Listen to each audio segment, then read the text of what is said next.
part about teaching the circles unit is usually the vocabulary. So in this video, what I'm gonna do is take a circle and I'm gonna go through all the different parts on a circle and what they mean, the definition of a circle, how to identify these different parts.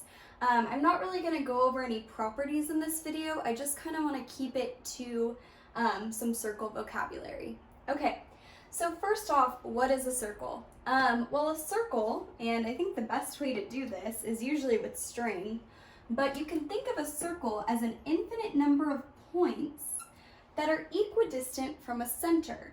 So you could imagine that I have a string with a specific distance tied from this hand to my marker, and I'm just going around plotting all these infinite amount of points with that string. So that is how we get a circle. That's how it's created. So once again, if you saw my last video, I'm terrible at drawing circles, so we're going to pretend this is a circle. We're also going to pretend that that dot right there is its center. I'm going to call it O, center O. Okay, so the first thing is the radius. And a lot of you probably have heard of radius before, but I'm going to go all the way from the basics up to some things that are a little bit more complicated. So starting from the center and to a point on the circle, that is what's known as, we're also going to pretend my lines are straight. I'm really bad at drawing straight lines, but this right here is our radius. Okay, so radius is just the distance from a center, the center of the circle, to a point on the circle. Okay.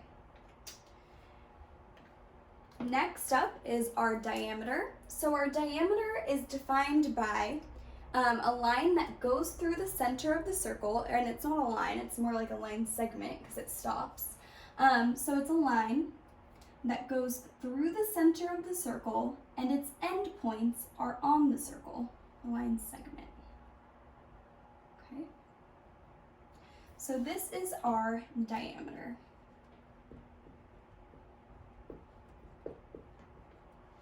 Okay. All right, the next thing I'm going to go through is our central angle.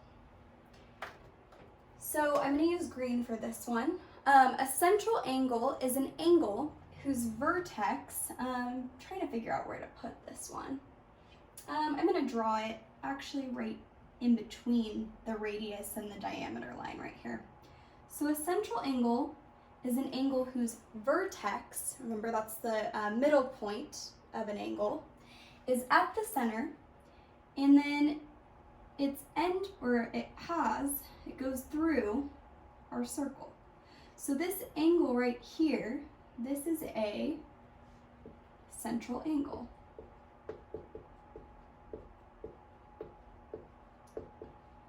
And the key piece of that central angle is that its vertex has to be on the center. Okay, so we could also have a different type of angle that is inside of our circle still, but doesn't have a vertex at its center. If I have an angle whose vertex is actually on the circle, and I'm gonna just put it actually right on top of here. And so it goes like this.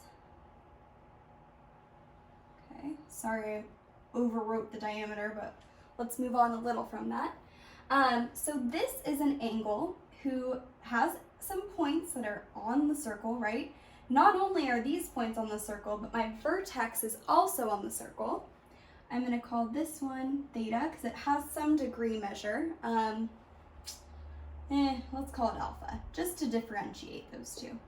We're going to call it alpha. So this guy right here, this purple angle, is called an inscribed angle.